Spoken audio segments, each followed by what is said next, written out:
Dinas Kesehatan Kota Palembang memastikan ketersediaan obat terapi COVID-19 di Palembang masih aman. Adapun obat-obatan terapi COVID-19 yang masih dimiliki Dinas Kesehatan diantaranya Favipiravir sebanyak 5.710 tablet, Oseltamivir 50 tablet, Levofloxacin 655 tablet, Azithromycin 20 tablet, serta Remdesivir 20 vial. Obat terapi tersebut diperuntukkan untuk pasien yang bergejala berat sedang menjalani merawat inap di rumah sakit rujukan.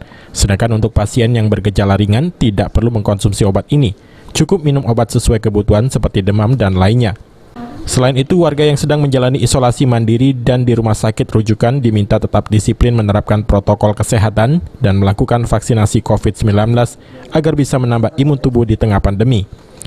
Bagi pasien COVID dengan status tidak ada gejala atau mempunyai gejala ringan, ya, karena sebagian besar kadang ada tidak ada gejala pasien COVID itu, atau dia mempunyai gejala ringan.